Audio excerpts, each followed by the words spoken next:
Hello everyone, अस्सलाम वालेकुम। Welcome to our YouTube channel physics with BKS. आज हम स्टार्ट करने वाले हैं अपना वेव्स की एक वर्कशीट है एसकेएन की। तो उसमें कुछ एमसीक्यूज़ वगैरह हैं, वेव्स वाले पोर्शन में से हैं, कुछ डॉपलर इफेक्ट वगैरह के बारे में, कुछ साउंड से रिलेटेड।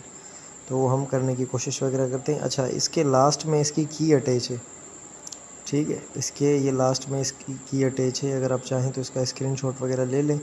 और जो बच्चे एसकेएन के ग्रुप में ऐड हैं वो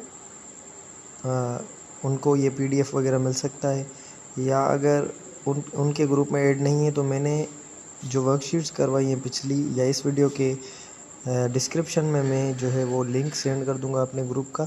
तो उसमें आप ज्वाइन करें, प्लस में मुझे मैसेज करें तो मैं आपको ये जो वर्कशीट है ये प्रोवाइड कर दूंगा, ठीक है। तो इसमें पहला सवाल है, जो सवाल सिंपल होंगे वो मैं आपको वे बता दूंगा कि आपने खुद से कर लेना है, ठीक है। और अगर कोई चीज़ थियोरेटिकल होगी तो वो आप खुद से वेरीफाई कर लेना। बेसिकली इसके तीन पोर्शंस हैं, तीन पोर्शंस इन दी सेंस के ये एक वर्कशीट है, ठीक है। ऐसी दो और वर्कशीट्स हैं, ठीक है। तो मैं जो है वो आपको कोशिश करके जितना जल्दी हो सके वो मैं भी सॉल्व करके सेंड कर दूंगा। अच्छा, पहला सवाल है, a wave generate 500 pulses in 10 second, find period. तो आपसे पूछा गया है कि आपके पास एक वेव है, आपके पास एक 500 पल्सेस बन रही हैं कितने टाइम के अंदर? 10 सेकंड के अंदर। तो साइकिल्स पर सेकंड या पल्स पर सेकंड, उसको हम नाम देते हैं क्या? फ्रीक्वेंसी का। तो अगर इसकी मैं फ्रीक्वेंसी निकालूं तो फ्रीक्वेंसी का फॉर्मूला क्या होता है? साइकिल्स या अपना टर्न्स, पल्सेस, ठीक है, पर सेकंड। एक सेकंड में कितनी वाइब्रेशंस हो रही हैं, ऑसिलेशंस, ये सारे टर्म्स होते हैं, ये साइकिल्स की जगह पर आ सकते हैं। तो यहाँ पर कितना है? 500, उसके नीचे कितना है? 10 सेकंड्स। तो ये ज़ीरो इस ज़ीरो में ख़त्म हो जाएगा। तो इसकी फ्रीक्वेंसी यानी कि कितनी आ रही है? इसकी फ्रीक्वेंसी आ रही है 50 हर्ट्ज़। तो अच्छा, अब आप कहोगे कि इसने तो हमसे क्या पूछी है? पीरियड के बारे में पूछा है। तो वही मैं आपको समझा रहा हूँ कि इसने आपसे पीरियड के बारे में पूछा है। एक सेकंड, फ्रीक्वेंसी किसके इक्वल होती है? ये होती है 1/टाइम पीरियड की। अगर आपको टाइम पीरियड निकालना है तो फ्रीक्वेंसी का उल्टा कर दो। आपको टाइम पीरियड चाहिए तो t is equals to 1/f। तो फ्रीक्वेंसी अभी थोड़ी देर पहले कितनी आई? 50। तो 1/50 इज़ योर आंसर। तो 1/50 विल बी करेक्ट आंसर, ठीक है।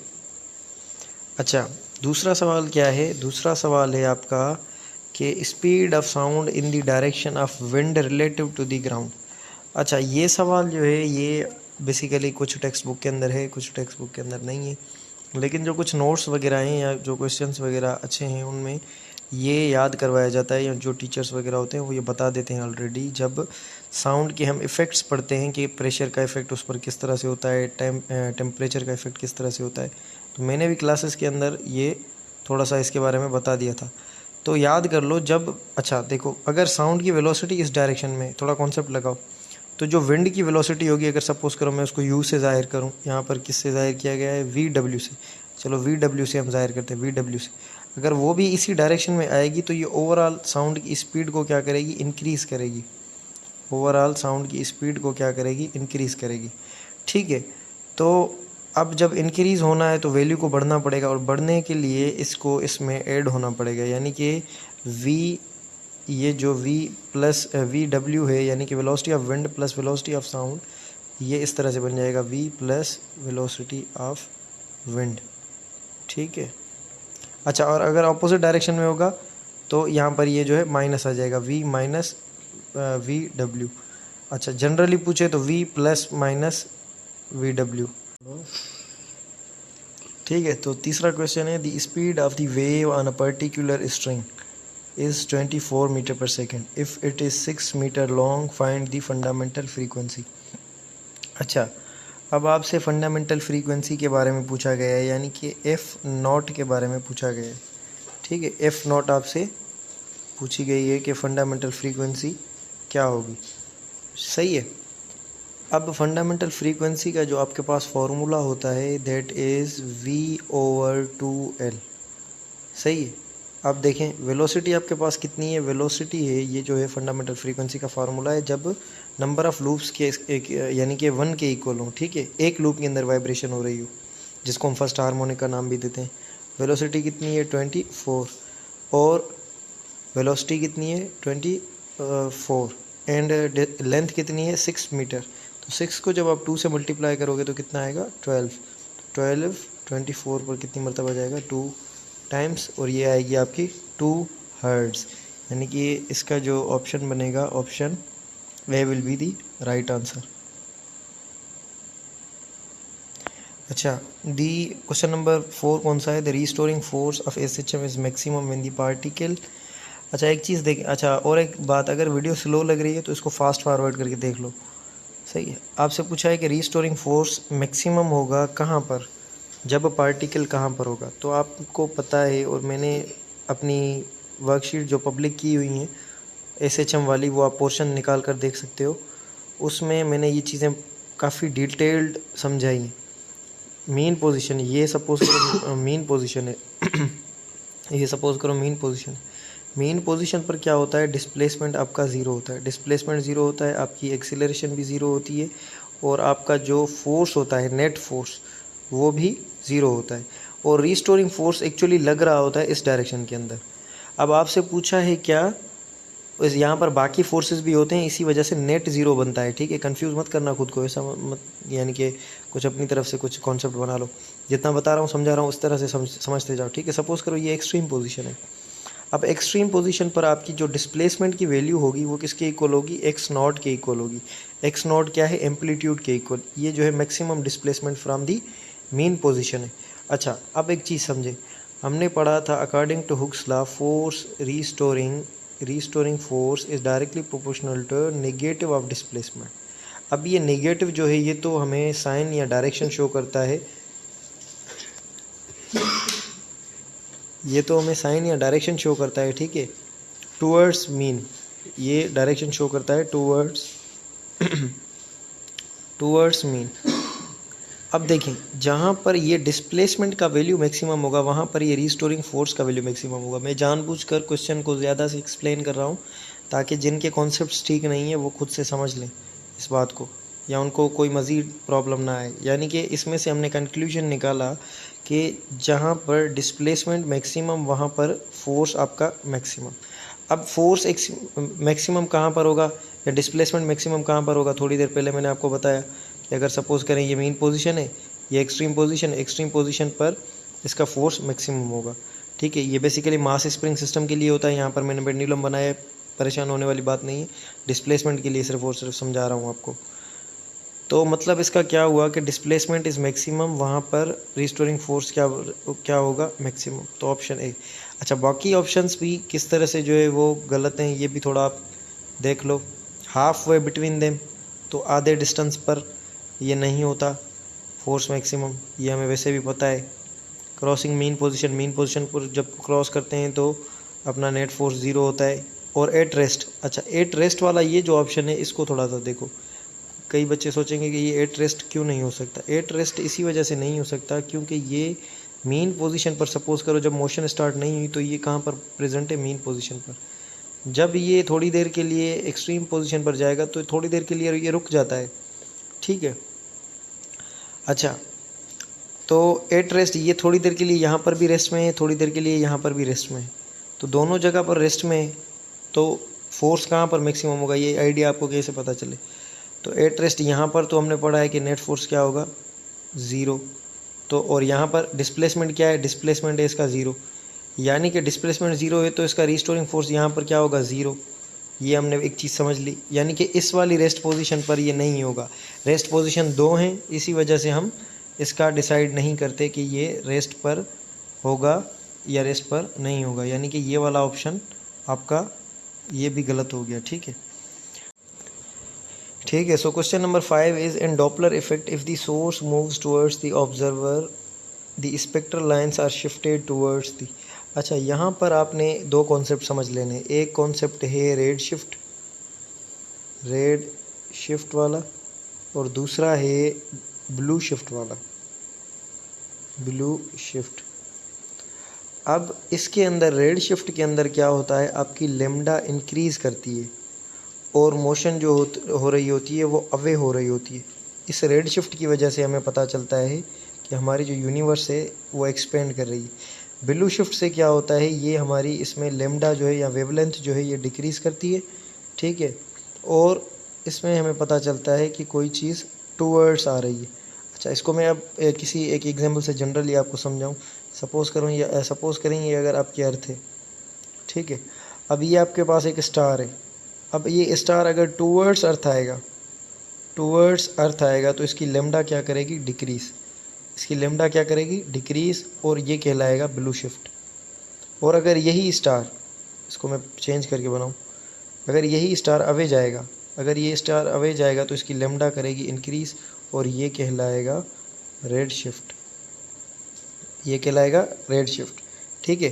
तो यहाँ पर इसी बारे में सवाल आपसे पूछा गया है कि जब सोर्स टूवर्ड्स आएगा तो ऑब्जर्वर के, तो स्पेक्ट्रल लाइंस कहाँ जाएंगी, तो मैंने थोड़ी देर बताया कि ब्लू शिफ्ट होगा, तो blue end of the spectrum की तरफ जो है स्पेक्ट्रल लाइंस वो शिफ्ट हो जाएंगी, ठीक है। तो ऑप्शन ए जो है इसका वो करेक्ट बनेगा, ठीक है।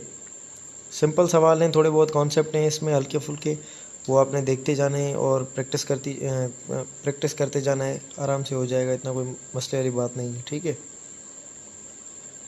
Distance between two consecutive anti node is a 0.5, यानी कि दो एंटी नोड, यानी कि जो एक साथ एंटी नोड है उनके दरमियान में डिस्टेंस कितना है, 0.5। Distance travelled by wave in half time period is, तो डिस्टेंस ट्रेवल्ड कितना होगा हाफ टाइम पीरियड में। अच्छा, दो एंटी नोड, अब पहले देखो, अगर मैं इस तरह से एक वेव बनाऊं, यहाँ पर ये क्या है, एक एंटी नोड, यहाँ पर एक दूसरा एंटी नोड, और बीच के अंदर ये क्या होगा, नोड, यानी कि ये आपका है नोड, ये एंटी नोड, ये एंटी नोड। अब antinode to antinode जो डिस्टेंस होता है वो होता है आपका लेमडा बाय 2। अच्छा, यानी कि लेमडा बाय 2 आपको गिवन है कितना, 0.5। अच्छा, अब इसने यहाँ पर एक और बात बोली, इसने बोला है कि टाइम t/2 तक वेव कहाँ, यानी कि कहाँ तक जाएगी, कितना डिस्टेंस करेगी। तो लेमडा के लिए जो टाइम लगता है वो हमें t लगता है, तो लेमडा बाय 2 के लिए हमें जो टाइम लगेगा वो t/2 लगेगा। तो अगर हम ये लेमडा निकाल लें तो इसका मतलब ये है कि हमने टाइम t/2 के लिए वैल्यू निकाल लिया। ये चीज़ दोबारा से समझो, यानी कि ये जो, एक सेकंड में इसको रिमूव करके थोड़ा सा दोबारा समझाऊँ आपको ये वाला पार्ट।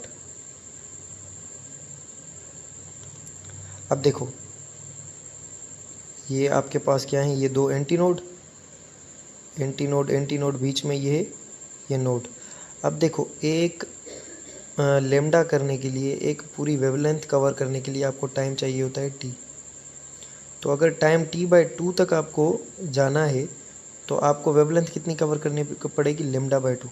अब antinode to antinode distance कितना है, वो है 0.5, किसके इक्वल है, लेमडा बाय 2 के।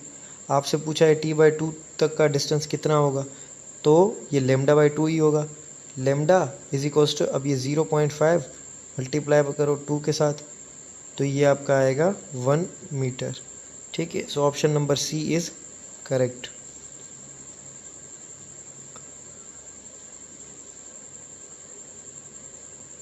अच्छा, the phase difference between the particles vibrating at consecutive nodes, यानी कि जो नोड्स हैं दो कॉन्जिक्यूटिव, उनमें फेज डिफरेंस कितना है। तो ऐसे वेव्स जो है वो चली आ रही होती हैं। अब देखें, ये जो वेव है, मैंने आपको वो अगर आप वेव्स वाला पोर्शन देखोगे तो मैंने आपको बताया था कि जो पार्टिकल, अगर वेव इस डायरेक्शन में जा रही है तो वेव का पार्टिकल अपने पीछे वाले पार्टिकल को फॉलो करता है। तो अगर ये वेव इस डायरेक्शन के अंदर जा रही है तो ये पीछे वाले को फॉलो करेगा, तो ये जाएगा अप, ठीक है। और ये वाला पार्टिकल, अगर वेव इस डायरेक्शन में जा रही है तो ये पार्टिकल अपने पीछे वाले पार्टिकल को फॉलो करेगा, यानी कि ये जाएगा डाउन। यानी कि इन दोनों के दरमियान में एक अपवर्ड जाएगा, दूसरा डाउनवर्ड जाएगा, तो इनके दरमियान में, दोनों के दरमियान में जो यानी कि एंगल या डिफरेंस बनेगा फेज़ का, वो कितना बनेगा, 180। ये मैंने काफ़ी डिटेल्ड में समझाया है वेव्स वाली वीडियो में, वो आप इस प्लेलिस्ट में से देख सकते हो। और निकाल कर जिनको अगर बेसिक समझना है। बाकी ये समझो कि वेव का डायरेक्शन देखना है और उसके बाद जिन पार्टिकल्स का पूछा है आपसे उन पार्टिकल्स को देखकर उनके पीछे वाले पार्टिकल को देखना है। सपोज़ करें यहाँ पर P है और यहाँ पर Q है, तो वेव का जो आगे वाला पार्टिकल है वो अपने पीछे वाले पार्टिकल को फॉलो करेगा। अगर वो नीचे है तो वो आगे वाला भी नीचे आएगा, अगर वो ऊपर है तो ये भी ऊपर जाएगा। ठीक है, तो इस तरह से आपका इसका जो आंसर बनेगा वो पाई बनेगा। पाई 180 के लिए होता है, ये मैंने समझाया आपको। The third harmonic in an organ open organ pipe is known as. अच्छा, थर्ड हार्मोनिक। अब हार्मोनिक आपको पता है कि अच्छा ये जो जनरली फार्मूलाज होते हैं ना आपके F is equals to n f not, और ये इसमें ये एक यूज़ होता है एन लूप्स के लिए और दूसरा ये फार्मूला सेट होते हैं हार्मोनिक्स के हिसाब से। आपने पढ़ा होगा जब आप सेकंड हार्मोनिक पढ़ते हो, सेकंड हार्मोनिक H से, तो इसको आप नाम देते हो फर्स्ट ओवरटोन का। यानी कि अगर सेकंड हार्मोनिक है तो उससे एक कम करोगे तो वो ओवरटोन आएगा। ठीक है, एक सेकंड में इसको हटा दूं।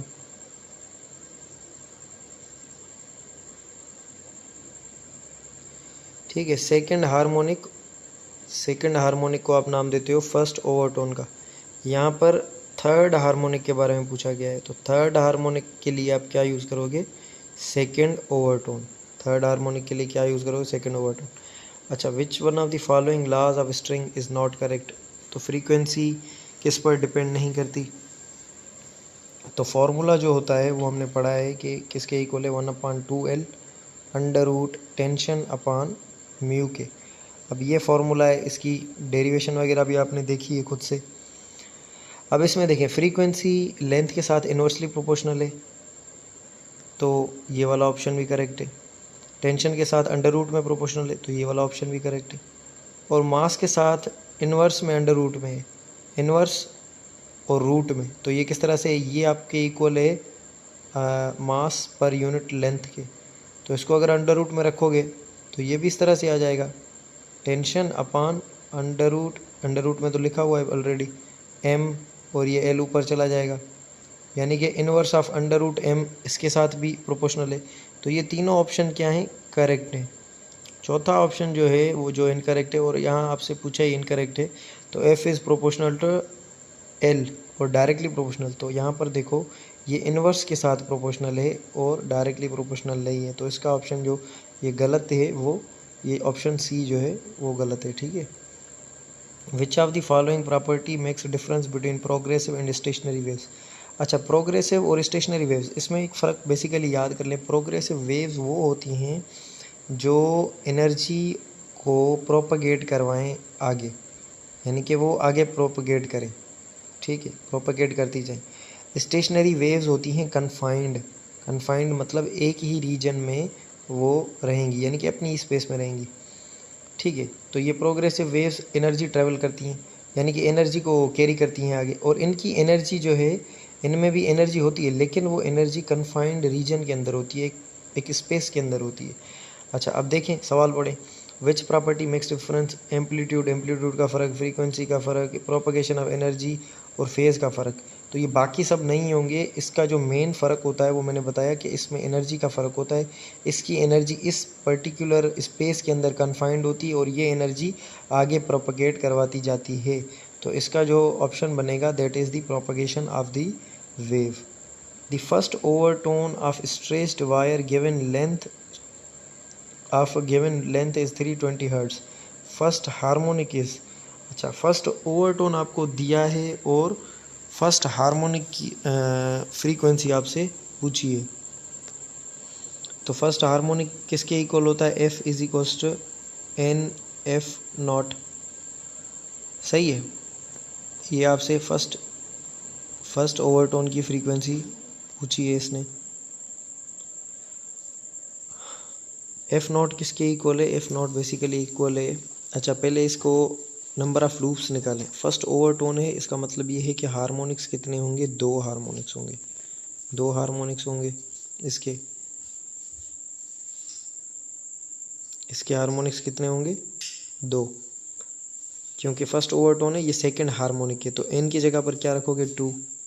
इंटू क्या रखोगे, ये एफ नॉट, क्योंकि आपसे पूछा क्या गया है, आपसे पूछा गया है फर्स्ट हार्मोनिक की फ्रीक्वेंसी। अच्छा, गिवन लेंथ आपकी कांस्टेंट है और फ्रीक्वेंसी कितनी है 320 हर्ट्ज़। तो इस एफ़ की जगह पर यहाँ पर क्या रखोगे 320 हर्ट्ज़, ये 2f0। तो f0 की जगह पर ये क्या आएगा, ये आपका आएगा 1 और ये 6 और ये 0। तो क्वेश्चन नंबर 11 का क्या बनेगा, ऑप्शन नंबर बी बनेगा। ठीक है। अच्छा, अब ये डॉपलर इफेक्ट के वाले काफ़ी क्वेश्चंस वगैरह आते हैं अपरेंट फ्रीक्वेंसी वगैरह के, तो मैं सोच रहा हूँ कि इसकी डॉपलर इफेक्ट की अलग से एक वीडियो बना लूँगा।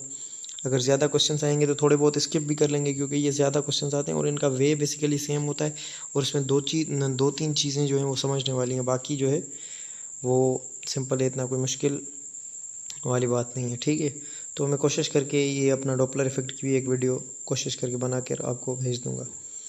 अच्छा, यहाँ पर आपसे पूछा गया है ऑब्जर्वर अप्रोच कर रहा है किसको, स्टेशनरी वेव को।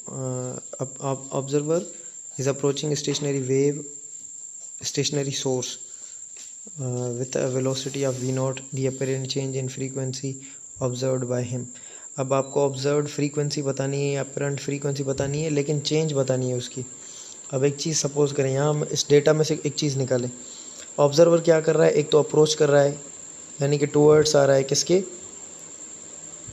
सोर्स के। ये सोर्स आपका है US, इसको मैं नाम देता हूँ, और ये 0 रेस्ट के अंदर है, स्टेशनरी सोर्स है ना।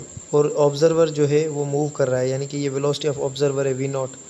अच्छा, तो इसकी फ्रीक्वेंसी के लिए एक जनरल फार्मूला याद कर लें, जिसमें वेलोसिटी प्लस ऑब्जर्वर की वेलोसिटी अपवर्ड, अच्छा ऊपर प्लस माइनस और नीचे v minus plus into v not, sorry vs into f। अब ये क्या है, आपकी अपेरेंट फ्रीक्वेंसी। अब ऊपर टूवर्ड्स जाने के लिए आपने यूज़ करना है प्लस ऊपर, और नीचे टूवर्ड्स के लिए आपने यूज़ करना है माइनस। अब इसमें से पूरा फार्मूला सेम रहेगा, सिर्फ एक चीज़ के अंदर चेंजिंग आएगी। ये जो है म्यू एस या V S, velocity of source क्या है, वो स्टेशनरी है, और ऊपर टूवर्ड्स के लिए क्या होगा, ऊपर टूवर्ड्स के लिए होगा प्लस। तो ये जो फार्मूला बनेगा फ्रीक्वेंसी का, ये बन जाएगा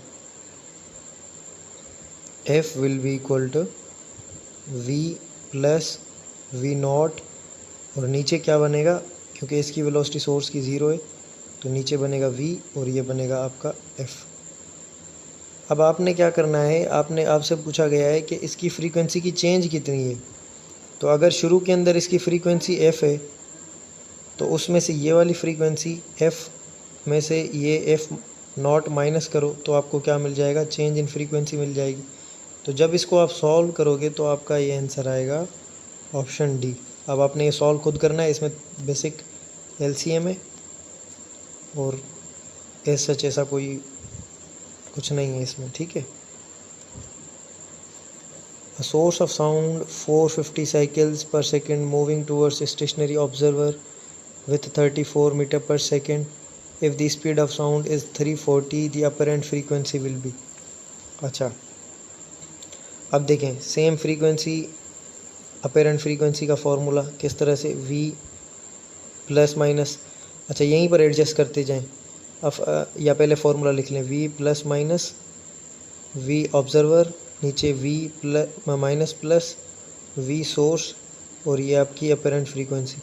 अब आपसे क्या कहा गया है कि स्टेशनरी ऑब्जर्वर है, यानी कि ये यहाँ पर क्या आएगा 0, तो ऊपर रखें v और नीचे क्या रखेंगे v, ये आपकी। अच्छा, अब क्या है, सोर्स ऑफ साउंड 450 साइकिल्स पर second is moving towards stationary observer. तो ऊपर टूवर्ड्स के लिए क्या था प्लस, तो नीचे क्या आएगा माइनस। अब वेलोसिटी ऑफ क्या है, सोर्स, वेलोसिटी ऑफ सोर्स कितनी है, source of sound of frequency उसकी इतनी है, moving towards stationary source with the speed of 34 metre पर second. If the speed of sound is 340, the apparent frequency is. अब देखें वेलोसिटी सोर्स की कितनी दी है 34, और ये जो है वेलोसिटी किसके लिए है, साउंड के लिए। तो इसको थोड़ा सा एडजस्ट करके लिखें, तो ये हम लिख लेते हैं यहाँ पर वेलोसिटी ऑफ साउंड इसने दी है 340, नीचे आया आपका 340 माइनस 34 इंटू फ्रीक्वेंसी कितनी है, फ्रीक्वेंसी है 450 साइकिल्स पर सेकेंड इज़ बेसिकली 450 हर्ट्ज़। अच्छा, इसमें से हम माइनस करेंगे तो क्या आएगा, 340 में से अगर 4 माइनस करें, इसमें से 10 में से 4 गए तो 6, 3 में से 3, तो ये आपका आया 0,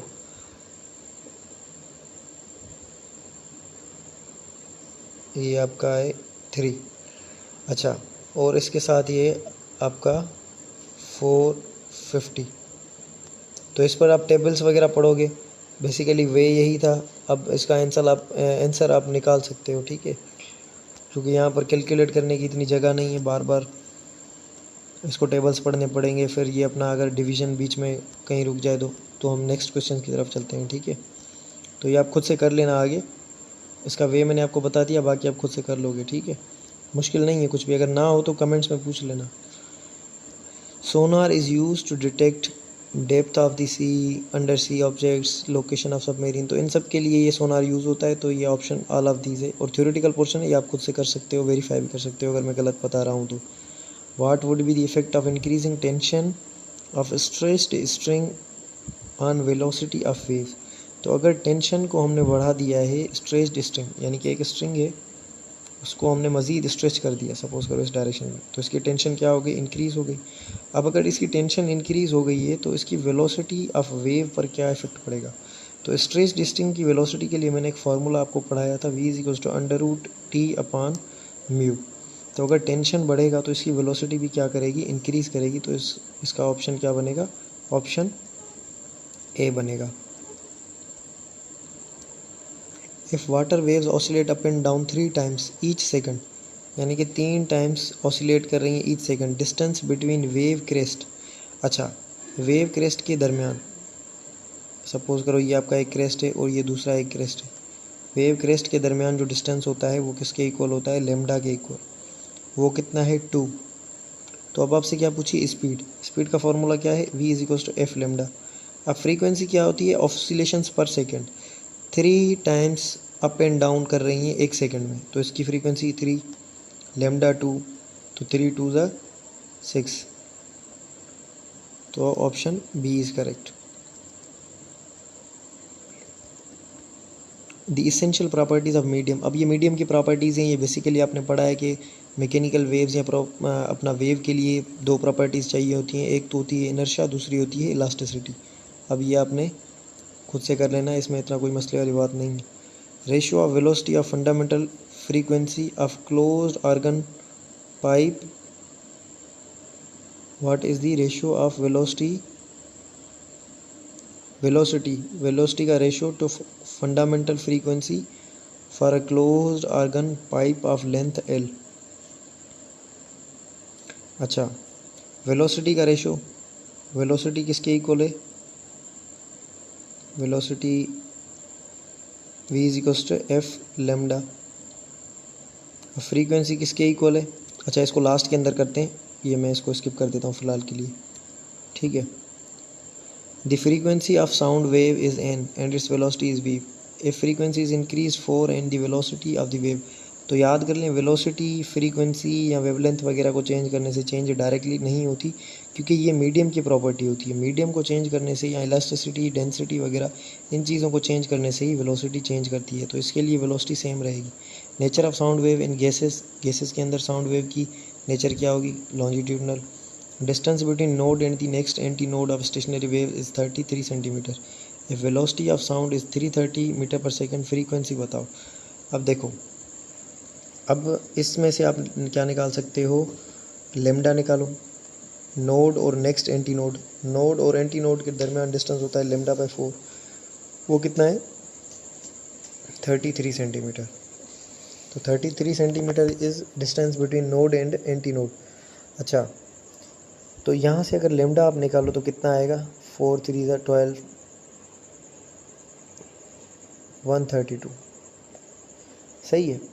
अब आपको क्या है, वेलोसिटी गिवन है, फ्रीक्वेंसी बतानी है, f=v/लेमडा, f=v/लेमडा। वेलोसिटी कितनी है, 330, और यहाँ पर अच्छा एक चीज़ और, यहाँ पर ये सेंटीमीटर के अंदर गिवन है, ये अगर हम नहीं देखते तो ये मिस्टेक कर जाते। तो ये 132 जो आएगा ये बेसिकली आपका सेंटीमीटर के अंदर होगा, और ये वेलोसिटी है मीटर पर सेकंड के अंदर। तो इसकी जो आप वेलोसिटी निकालोगे ये आप निकालोगे किसके अंदर, मीटर्स के, सॉरी अपना डिस्टेंस जो निकालोगे वो मीटर्स के अंदर। इसको 100 के साथ डिवाइड करोगे तो ये आएगा 1.32। तो ये 1.32 आएगा। इसको डिवाइड करोगे, क्योंकि कैलकुलेटर बेसिकली मेरे पास यहाँ पर तो है नहीं, तो आप इसमें से निकाल कर मेरे ख्याल से इसका 250 आएगा या 300 आएगा, इसका ये आंसर है। ये आप खुद से निकाल कर देख लेना। मेनली आपको बस वे पता हो, बाकी आप खुद से कर लोगे। अब आप ये बोलोगे कि कैलकुलेटर वगैरह हमारे पास भी टेस्ट के अंदर नहीं होगा, हम किस तरह से करेंगे? तो ये यहाँ पर इतनी जगह नहीं है, ठीक है। अगर पेपर पर होगा तो मैं डिवीज़न मेथड से या अपनी नॉलेज यूज़ करके मैथमेटिक्स की जो भी मुझे पता है वो मैं कर लेता, क्योंकि अगर आपने लाइव क्लासेस मेरी ली हों तो आपको पता होगा कि मैं किस तरह से जो है वो क्वेश्चंस वगैरह सॉल्व करवाता हूँ, ठीक है। और कितने डीप वगैरह होते हैं तो फिर भी वो मैं कर लेता हूँ। अच्छा, aeroplane is moving towards the airport. अब एयरपोर्ट देखें, जब एरोप्लेन अपना एयरपोर्ट की तरफ आएगा तो बेसिकली एयरपोर्ट क्या है, स्टेशनरी है। तो then frequency of reflected wave, तो अगर उसमें से अगर सपोज़ करें कुछ वेव गई हैं वहाँ पर, तो एरोप्लेन देखें वो यहाँ टूवर्ड्स आ रहा है। टूवर्ड्स जब आएगा तो जब कोई चीज़ किसी के टूवर्ड्स आती है तो उसकी लेमडा क्या करती है, लेमडा डिक्रीज़ करती है, क्योंकि ये जो वेव्स है ना ये कंप्रेस करती जाएंगी, इसका डिस्टेंस कम होता जाएगा, सही है। तो लेमडा अगर डिक्रीज़ कर जाएगी तो जब ये वापस इसकी तरफ जाएंगी तो ये यहाँ तक पहुँच चुका होगा, तो लेमडा ने क्या कर लिया, लेमडा ने कर लिया डिक्रीज़, तो फ्रीक्वेंसी कर लेगी इंक्रीज़, ठीक है। बस ये इतना याद करो कि जब कोई चीज़ मूव करती है टूवर्ड्स किसी के, तो उसके और उसके दरमियान अपना चीज़ के दरमियान में डिस्टेंस क्या होता है, कम होता है, जिसकी वजह से लेमडा डिक्रीज़ करती है। लेमडा डिक्रीज़ करेगी तो फ्रीक्वेंसी क्या करेगी, इंक्रीज़ करेगी, ठीक है। इतना कोई मुश्किल वाली बात नहीं है, ये सारे डॉपलर इफेक्ट के कुछ कॉन्सेप्ट्स हैं जो आप नॉर्मली पढ़ते हो, लेकिन उस तरह से नहीं पढ़ते जिस तरह से सवाल पूछे जाते हैं, इसी वजह से ये मैं अलग से बता रहा हूँ आपको। Frequency of rod is 200 hertz. Frequency rod की कितनी, 200 हर्ट्ज़। वेलोसिटी ऑफ साउंड कितनी, 340। तो वेवलेंथ बताओ, तो ये आप निकाल सकते हो, v is equals to f lambda, f is equals to v upon, sorry आपसे लेमडा पूछिए तो lambda is equals to v upon f. तो वेलोसिटी को 340 को 200 के साथ डिवाइड करोगे तो आपका आंसर आ जाएगा। When the observer move towards the stationary source of sound with velocity 1/5 of the velocity of sound, what is the percentage increase in apparent frequency? अच्छा एक सेकेंड, ऑब्जर्वर मूव कर रहा है स्टेशनरी सोर्स से, formula लिखें, formula आपके पास है, frequency is equals to v plus minus v observer divided by v minus plus v source into f, ये आपके पास फार्मूला है। अच्छा, अब क्या आपको डेटा कौन सी गिवन है कि वेलोसिटी यानी कि स्टेशनरी, अब स्टेशनरी जो है उसको फ़िलहाल स्किप कर लें। An observer moves towards stationary source क्या है, स्टेशनरी, तो वी एस आपके पास क्या हो जाएगा, ख़त्म हो जाएगा। तो इस वी एस को थोड़ी देर के लिए हटा लेते हैं यहाँ से, ठीक है। यानी कि नीचे क्या होगा, सिर्फ और सिर्फ वी। अच्छा, अब टुवर्ड्स जा रहा है या अवे जा रहा है, टुवर्ड्स जा रहा है, तो ऊपर टुवर्ड्स के लिए क्या होता है, ऊपर टुवर्ड्स के लिए आपकी माइनस होती है, सॉरी अपना प्लस। तो फार्मूला आपके पास क्या बना, v plus v not into f. अब देखिए अब क्या पूछा है इसने, वेलोसिटी कितनी है, with the velocity 1/5 velocity of sound. तो अगर साउंड की वेलोसिटी v है तो इसकी ऑब्जर्वर की वेलोसिटी कितनी है, v अपान 5। तो इसकी एलसीएम निकालोगे पहले, और नीचे इसके क्या है, v इंटू एफ।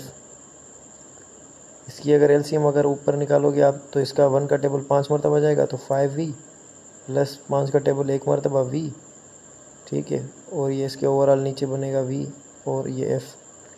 तो ये 5v प्लस v कितना बनेगा, 6v upon 5 divided by v।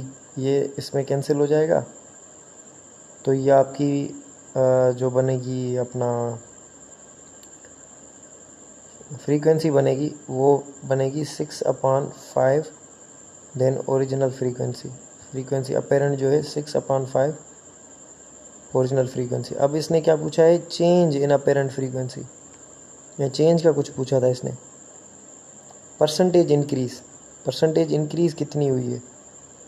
तो अच्छा, परसेंटेज इंक्रीज़ निकालने के लिए किस तरह से आप करते हो, change in frequency upon original frequency into 100। अब पहले देखो चेंज कितनी हुई है, शुरू के अंदर कितनी थी f, तो f में से अभी चेंज कितनी हो गई है 6/5 f0। तो इसमें से क्या निकलेगी चेंज, तो चेंज निकाल कर उसको क्या करना है, ओरिजिनल फ्रीक्वेंसी के यानी कि f के साथ डिवाइड करना है और उसके बाद 100 के साथ क्या करना है, मल्टीप्लाई। इसको करके देखते हैं, ठीक है। तो ये आया आपका 5 मरतबा टेबल, तो 5f 5 का अपना टेबल जो है 5 पर तो कितनी मरतबा आएगा, 1 टाइम, तो ये आया आपका 6f। तो 5 माइनस 6 तो ये आपका आएगा -f/5।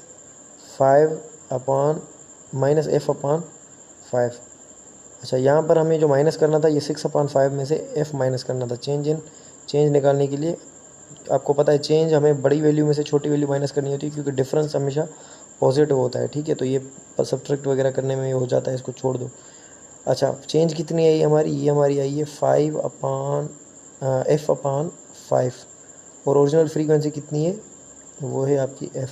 तो ये f में ख़त्म हो जाएगा, ये इसको 100 के साथ मल्टीप्लाई करोगे तो ये 100/5, तो ये आपका आएगा 20%। अब ऑप्शन चेक करो, ये 20 वाला है,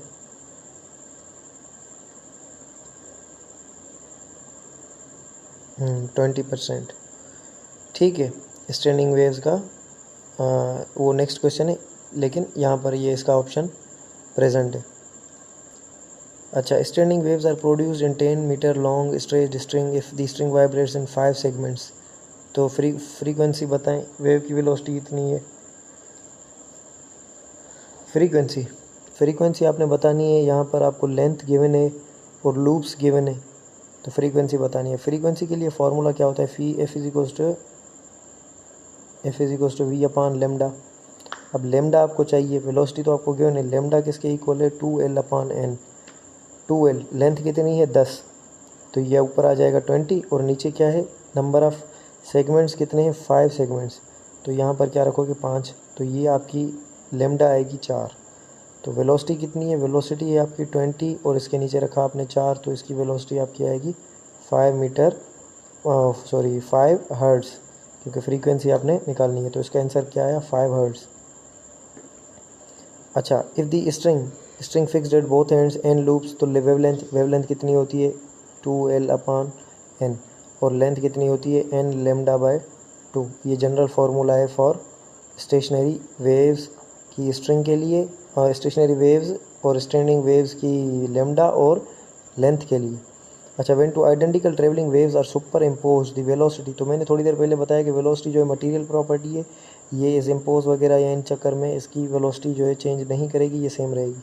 distance between first node and fourth anti node, पहले नोड और फोर्थ एंटी नोड के दरमियान में डिस्टेंस कितना होगा, तो मैंने आपको बताया था जब यानी कि लाइव क्लासेस के अंदर। अब अच्छा, जिनको अगर मैं डाउट्स करवा रहा हूँ और भी प्रॉब्लम आ रही है ना, तो कोशिश करो आप, क्योंकि अभी आपकी डेट वगैरह भी एक्सटेंड हुई है, तो जो वीडियोस हैं मेरी SHM वाले पोर्शन वाली वो आप देख लो, इससे आपको फ़ायदा होगा और कॉन्सेप्ट्स वगैरह आपकी जो होंगे वो मज़ीद स्ट्रॉन्ग होंगी। तो ये आपका क्या है, ये आपका एंटी नोड है, यहाँ पर ये एंटी नोड, ये भी एंटी नोड, ये भी एंटी नोड, ये भी एंटी नोड। अब आपसे क्या पूछा है, फर्स्ट नोड, तो ये नोड है, फर्स्ट नोड से फोर्थ एंटी नोड यानी कि यहाँ तक का डिस्टेंस आपसे पूछा है। तो नोड से लेकर एंटी नोड का डिस्टेंस आपको पता है, नोड से लेकर एंटी नोड का डिस्टेंस होता है λ/4। अच्छा, और एंटी नोड से एंटी नोड का डिस्टेंस होता है λ/2। तो एक चीज़ देखें, ये λ/2, ये यहाँ पर कितना होगा λ/2, और ये कितना होगा, ये λ/2। अच्छा, तो ये कितना हुआ, तीनों एंटी नोड्स के दरमियान में 3 λ/2। अब नोड और एंटी नोड के बारे में पूछा है, ये तो 3 एंटी नोड का हुआ, ये यहाँ से लेकर यहाँ तक का ये डिस्टेंस हुआ। अब ये डिस्टेंस भी आपको चाहिए एंटी नोड से नोड का, तो ये डिस्टेंस है लेमडा बाय 4। तो ये अगर आप डिस्टेंस निकालोगे एलसीएम निकाल कर, ये 4, ये 2, ये 6 लेमडा प्लस लेमडा, तो ये आपका आएगा 7 lambda by 4। Option A is the right answer and distance between the first node and fourth anti node is 7 lambda by 4। Concept आपको पता हो, बाकी आप खुद से निकाल सकते हो। In stretched string if the speed of the wave is doubled the tension will be. अच्छा, अगर स्ट्रेच्ड स्ट्रिंग है, स्पीड वेव की डबल कर दें हम, तो टेंशन कितनी मरतबा बढ़ जाएगी? Speed proportionally under root tension के साथ स्पीड जो है वो प्रोपोर्शनल होती है। तो अगर स्पीड को हमें डबल करना है तो टेंशन को 4 दफ़ा बढ़ाएंगे, टेंशन को 4 दफ़ा बढ़ाएंगे तो ये 2 बाहर आ जाएगा, तो स्पीड क्या हो जाएगी? डबल हो जाएगी। तो ये 4 टाइम्स टेंशन बढ़नी चाहिए। Displacement time graph. अच्छा, डिस्प्लेसमेंट टाइम ग्राफ गिवन है। अब ये देकर आपको फोर्स टाइम का ग्राफ पूछे या एक्सीलरेशन का पूछे तो एक चीज़ याद कर लो, force is proportional to negative of x. तो जो डिस्प्लेसमेंट का ग्राफ है ना, उसको नेगेटिव कर दो, यानी कि उल्टा कर दो। ये वाली साइड नीचे ले आओ और ये वाली साइड ऊपर ले जाओ, तो इसका ग्राफ जो है वो फोर्स टाइम का बनेगा और यहाँ एक्सीलरेशन टाइम का बनेगा। तो इसका जो अगर रिजेंबल करोगे तो आपका ऑप्शन जो है वो बी बनेगा। ठीक है, बाकी ऑप्शंस गलत है। The distance covered by body in one complete vibration is 20 centimetre. What is the amplitude of body? अब ये चीज़ें या ये सवाल जो है ना, मैं काफ़ी देखा है कि ये बच्चों को ज़्यादा कंफ्यूज करता है, क्योंकि उन्हें पता नहीं होता कि एम्पलीट्यूड और वाइब्रेशन वगैरह का कोई सच कोई रिलेशन होता है। अब यहाँ पर एक ट्रिक है। उसने बोला है कि कंप्लीट वाइब्रेशन से, तो वाइब्रेशन किस तरह से कंप्लीट होगी? एक गया इस डायरेक्शन में, फिर वापसी आया, फिर इस डायरेक्शन में गया, फिर ये वापसी आया। अब इस पूरे का जो इसने डिस्टेंस बताया है वो है 20 सेंटीमीटर। और इस पॉइंट से, मेन पोजीशन से अगर दूर जाओगे इस पॉइंट तक, तो इसको हम नाम देते हैं एम्पलीट्यूड। तो अगर ये 20 है और ये 4 मरतबा यानी कि इस डायरेक्शन में आया, तो आपका एम्पलीट्यूड किस तरह से बनेगा? एम्पलीट्यूड इसको 4 से डिवाइड करोगे तो आपका आएगा 5 सेंटीमीटर। पहले जाएगा 5 सेंटीमीटर इस डायरेक्शन में, फिर ये आया 10, फिर ये 15, फिर ये 20। तो इस तरह से जो है आपने एम्पलीट्यूड वगैरह निकालना है। इसमें परेशानी वाली कोई बात नहीं है, सिंपल सवाल है। ठीक है। Speed of the sound wave, pressure P और प्रेशर 2P। तो प्रेशर पर ये डिपेंड ही नहीं करी, दोनों का रेशो 1:1 आएगा। विच one of the following is maximum for gamma? Gamma monotonic के लिए मैक्सिमम वगैरह होता है, फिर भी आप इसका वैल्यूज़ वगैरह चेक करके देख सकते हो। अच्छा, velocity of sound in air. Velocity of sound in air तो टेम्परेचर के बढ़ाने से बढ़ती है और इसको घटाने से घटती है, ये तो आपको पता है। At what temperature the velocity of sound will be double than its value at the 273। तो इसके लिए आपका जो फार्मूला है v is equals to velocity under root of temperature के साथ डायरेक्टली प्रोपोर्शनल होती है।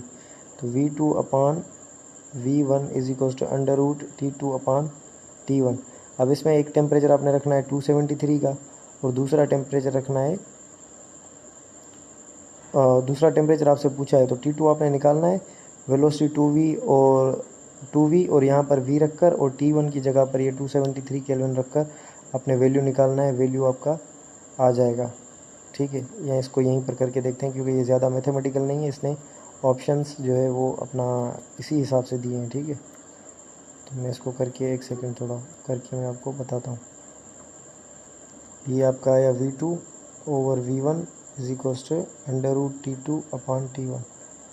अब इसको अगर स्क्वायर करेंगे दोनों साइड का, तो ये बन जाएगा T2 upon T1 is equals to इसका v2 का स्क्वायर और v1 का स्क्वायर। v1 तो हमें पता है कि शुरू के अंदर v है, और इसने पूछी है कि बाद वाली वेलोसिटी, तो बाद वाली वेलोसिटी कितनी होगी? डबल। तो डबल का स्क्वायर कितना हो जाएगा? 4।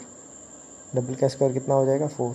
ये इस v स्क्वायर में ख़त्म हो जाएगा, तो ये T2 will be T1 into 4। T1 कितना है? 273, तो 273 इंटू 4। इसका ऑप्शन क्या बनेगा?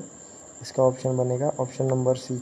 अगर किसी को समझ नहीं आया तो ये दोबारा से ये वाला पार्ट स्किप करके देख लो पीछे करके। Doppler effect will not be applicable to the velocity of the sound of the source. अच्छा, डॉपलर इफेक्ट अगर एप्लीकेबल नहीं होगा कब? तो अच्छा, इसकी वेलोसिटी का फार्मूला क्या है? हमने पढ़ा है v plus minus v not upon v minus plus v s into F.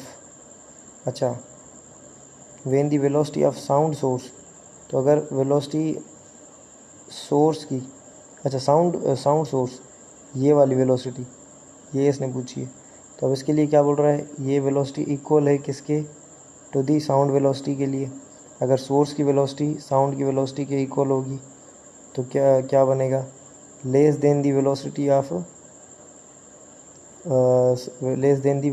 Of sound, greater than the velocity of sound, और लास्ट है ज़ीरो। अगर ये वेलोसिटी ज़ीरो होगी तो भी कोई फ़र्क नहीं पड़ेगा, अगर ये वेलोसिटी इस वेलोसिटी से बड़ी हो जाएगी तो आपका जो ओवरऑल वैल्यू बनेगा वो नेगेटिव का बनेगा। ठीक है, तो इसका 36 का देखते हैं इसने क्या लिखा है, अपने हिसाब से फिर अपना कॉन्सेप्ट बनाते हैं। 36 का इसने ऑप्शन सी दिया है। ठीक है, जो हम कह रहे थे 36 का सी, क्योंकि ये वेलोसिटी अगर इंक्रीज़ कर लेगा साउंड की वेलोसिटी से तो फिर सोनिक बूम होता है। ठीक है, और उसकी वजह से एक यानी कि एक्सप्लोजन की आवाज़ आती है, तो इसका ऑप्शन सी बनेगा। ठीक है, सोनिक बूम वगैरह, यानी कि ये फिर वैलिड नहीं होगा। मेरे ख्याल से ये किसी रेफरेंस बुक के अंदर ये मेंशन है, शायद पंजाब टेक्स्ट बुक से या किसी बुक के अंदर ये है, इसको अब दोबारा से देख लेना। डॉपलर इफेक्ट वाला जो टॉपिक है ना, जिसमें थियोरी का पोर्शन लिखा हुआ है, उसमें ये चैप्टर अपना पोर्शन जो है इसमें लिखा हुआ है। अच्छा, a source emits a sound of frequency 400 hertz but the listener hears it 390 hertz. तो यहाँ पर देखें, यहाँ पर क्या बोल रहा है कि जब साउंड इमिट हो रहा है तो उसकी फ्रीक्वेंसी है 400 हर्ट्ज़। अच्छा, लिसनर उसे सुन रहा है तो उसको सुनाई दे रही है 390। तो जब फ्रीक्वेंसी कम होती है तो, अच्छा एक चीज़ समझ लें, जब कोई चीज़ किसी को अप्रोच कर रही होती है, यानी कि अगर सोर्स मूव कर रहा है टूवर्ड्स लिसनर, यहाँ पर आपका सपोज़ करें लिसनर खड़ा है और यहाँ इसमें से साउंड आ रहा है, तो अगर ये इसके पास आएगा तो इसकी फ्रीक्वेंसी क्या करेगी, और जब ये दूर जाएगा तो इसकी फ्रीक्वेंसी क्या करेगी। तो जब ये इसके पास आता है तो इसकी वेवलेंथ क्या करती है, थोड़ी देर पहले मैंने बताया वेवलेंथ करती है डिक्रीज़, तो फ्रीक्वेंसी करेगी इंक्रीज़। तो अगर इससे फ्रीक्वेंसी कम सुनाई दे रही है तो इसका मतलब ये है कि इसका जो सोर्स है या लिसनर है वो अवे जा रहा है। तो ऑप्शन से करें, लिसनर इज़ मूविंग टूवर्ड्स तो गलत है, सोर्स इज़ मूविंग टूवर्ड्स तो ये भी गलत है, listener is moving away from the source तो ये करेक्ट है, listener is a defective year. अगर ये तीनों ऑप्शन गलत होते तो फिर ये डी ऑप्शन हो सकता था, अभी फ़िलहाल के लिए नहीं है। उस बेचारे का कान ठीक है, हम ऐसे ही उसका कान बिगाड़ रहे हैं। अच्छा, sound travels faster in moist air, sound moist air में जल्दी ट्रेवल करता है, एटएसटीपी, बिकॉज मॉइस्ट एयर में क्या होता है, density is equals to mass over unit volume, उसका वॉल्यूम बढ़ जाता है, वॉल्यूम बढ़ जाता है तो डेंसिटी कम हो जाती है, तो डेंसिटी के कम होने की वजह से स्पीड जो है इलास्टिसिटी अपॉन रो, अगर डेंसिटी कम तो स्पीड ज़्यादा, इसका ये रिलेशन है। ठीक है, न्यूटन अज्यूम, अब न्यूटन ने अज्यूम किया था कि आइसोथर्मल कंडीशन है, ये आपने पहले भी इसके अंदर पढ़ा है। अच्छा, if the v a v b and v m are the speed in air hydrogen and metal, अब इसमें कुछ कुछ चीज़ें हैं। हाइड्रोजन क्या है, डायटोमिक गैस है, मेटल, अच्छा मेटल पहले सबसे पहले तो क्या है, एक सॉलिड है, ज़्यादातर सॉलिड्स ही होते हैं मेटल वगैरह, तो सॉलिड्स के अंदर स्पीड जो होती है वो सबसे ज़्यादा होती है, तो इसके हिसाब से अगर सारे ऑप्शंस देखो तो ऑप्शन बी इज़ करेक्ट। बाकी अगर वैसे आप करना चाहो तो √3RT/m, इसमें से आप क्या देखना है, आपने 3RT या 3 गामा अपना मोनोएटॉमिक गैस के लिए ये देखकर, और मोलर मास के साथ रिलेशन देखकर आप ये इसमें से भी कर सकते हो। ठीक है, मैंने आपको जल्दी में बता दिया, और मैं आपको काफ़ी एलिमिनेशन मेथड्स भी बताता हूँ कि किस तरह से आप एलिमिनेट कर सकते हो ऑप्शंस को, क्योंकि आपने टाइम देखकर उसके हिसाब से क्वेश्चंस करने होते हैं। 20 वाइब्रेशंस इन 0.4 सेकंड, फ्रीक्वेंसी बताओ, फ्रीक्वेंसी किसके इक्वल होती है, नंबर है वाइब्रेशंस पर सेकंड, 20/0.4, ये पॉइंट ख़त्म हो गया, यहाँ क्या 0, तो ये आपका आया 50 हर्ट्ज़। ठीक है, अब जिसको समझ नहीं आया वो थोड़ा अपना मैथ इम्प्रूव करे। If the number of loops of stationary waves are increasing, अगर लूप्स बढ़ेंगे तो याद कर लें, मैंने आपको शुरू के अंदर ये बार बार मैं याद कर लें, शुरू के अंदर बताया था, इसी वजह से बोल रहा हूँ क्योंकि उन लेक्चर्स में मैंने आपको समझाई थी ये चीज़ें, तो कुछ लेक्चर्स मैंने अपलोड किए हैं वहाँ पर, वो आप देख लो अच्छे से। तो मैंने उसमें बताया था कि आपको जो मैक्सिमम आपने फ्रीक्वेंसी पढ़ी थी ना, फंडामेंटल फ्रीक्वेंसी इज़ NF0, ये जो फ्रीक्वेंसी है, अगर लूप्स बढ़ाते जाओगे, n की वैल्यू बढ़ती जाएगी तो ये फ्रीक्वेंसी बढ़ती जाएगी। तो इसमें से आप अंदाज़ा लगा सकते हो कि फ्रीक्वेंसी इंक्रीज़ कर रही है तो लेमडा आगे चलकर डिक्रीज़ करती जाएगी। तो फ्रीक्वेंसी कम से कम फर्स्ट हार्मोनिक की होती है और ज़्यादा से ज़्यादा जब n की वैल्यू बड़ी हो तो लेमडा बड़ी से बड़ी तब होगी जब n की वैल्यू कम से कम हो, यानी कि फर्स्ट हार्मोनिक की लेमडा सबसे ज़्यादा हो। तो if the number of loops of stationary waves are increasing, अगर लूप्स बढ़ रहे हैं तो लेमडा क्या करेगी, लेमडा डिक्रीज़ करेगी। इसने लेमडा के बारे में पूछा है और लेमडा के बारे में इसने एक्सप्लेनेशन वगैरह दी है, तो इसी वजह से मैं आपको ये एक्सप्लेन कर रहा था, ठीक है। अच्छा, a rope of 5 metre is stretch to tension of 80 metre, mass 1 kg है, स्पीड 10, ट्रेवल, वेलोसिटी बतानी है। वेलोसिटी किसके इक्वल है, under root tension upon mass per unit length. मास पर यूनिट लेंथ, ये लेंथ इसके साथ क्या करेगी, मल्टीप्लाई। टेंशन कितनी है, टेंशन है आपकी 80 और लेंथ कितनी है, लेंथ है 5 मीटर और मास कितना है,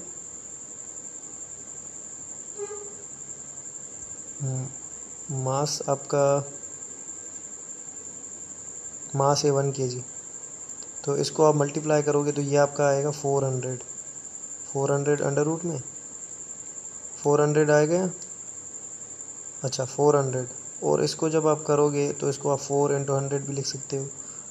तो ये 4 अंडर रूट, ये 2 आ जाएगा बाहर और इसमें से 10 आएगा, तो ये आपका बनेगा 20। अच्छा, eight what temperature the speed of sound in hydrogen will be same is that of the sound in the oxygen at temperature. ये थोड़ी देर पहले मैंने फार्मूला बताया, ये भी बिल्कुल उसी फार्मूला पर होगा। वे ठीक वही है, आपने उसी फार्मूला से इसी प्रॉब्लम को करना है, ठीक है। √3RT/m इसी फार्मूला से। Stationery waves is set up in air column for a close pipe.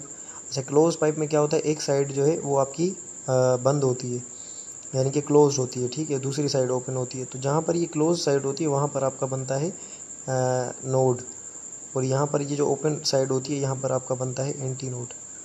तो always in anti node, always in node is found. तो आपसे पूछा है कि at the close end of the pipe, वहाँ पर क्या बनेगा, वहाँ पर नोड बनेगा। स्ट्रिंग वेव्ड क्लेम्ड वाइब्रेट्स इन 3 सेगमेंट्स, स्ट्रिंग 100 सेंटीमीटर लॉन्ग है। वेवलेंथ बताओ, तो वेवलेंथ के लिए मैंने फार्मूला बताया था 2L/n। लेंथ कितनी, 100 सेंटीमीटर, तो मीटर्स कितने होंगे 1। अच्छा, नंबर ऑफ़ लूप्स कितने, नंबर ऑफ़ लूप्स हैं 3, तो 2/3। 2/3 को अगर आप निकालोगे, अच्छा इसने कन्वर्ट नहीं किया, तो इसने कन्वर्ट नहीं किया तो और अच्छी बात है। तो यहाँ पर हम रख लेंगे 200/3, तो ये आपका आएगा 66 पॉइंट समथिंग, ठीक है। अब police motorcycle running at 130 km/h sound. अच्छा, यहाँ पर सेम फार्मूला, क्योंकि वीडियो काफ़ी लंबी हो गई है, फ्रीक्वेंसी वाला ऊपर अप्रोच के लिए प्लस और नीचे माइनस, बाकी आपने देख लेना है, ठीक है।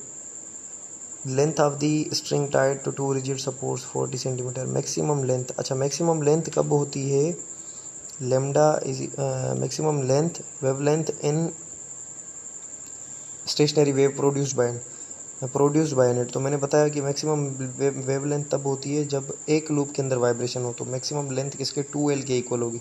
तो अगर ये 40 सेंटीमीटर है लेंथ, तो इसका डबल होगी 80 centimetre. String position of anti node, position of anti node याद कर लें कि 2n-1 पर λ/4, ये जनरल फार्मूला है फॉर एंटी नोड्स, जो आपको गिवन होता है फॉर एंटी नोड्स की पोजीशन के लिए। पहली एंटी नोड की पोजीशन होती है λ/4 पर, दूसरी होती है आपकी 3 λ/4 पर, तीसरी होती है 5 λ/4 पर। तो ऑप्शन डी इज़ करेक्ट, ठीक है। Wish you all the very best, और नेक्स्ट वीडियोस में मज़ीद रिकॉर्ड करूँगा इसके बारे में। अगर किसी को मज़ीद और कोई डाउट हो या कोई प्रॉब्लम हो या वीडियो में कोई प्रॉब्लम आ रहा हो या कोई सजेशन हो, तो आप जो है वो you may feel free to ask in the comment section, और you can tell me anything whatever you want in the comment section, ठीक है। तो अपनी तैयारी करें अच्छे से, आपका टेस्ट भी डिले हो गया है तो अच्छे से प्रिपेयर करें, ठीक है। और कुछ मज़ीद वीडियोस में आपके साथ शेयर करूंगा, और डॉपलर इफेक्ट के कुछ प्रॉब्लम्स के साथ वीडियोस वगैरह आपके साथ में शेयर करूंगा, ठीक है। Wish you all the very best, अल्लाह हाफिज़।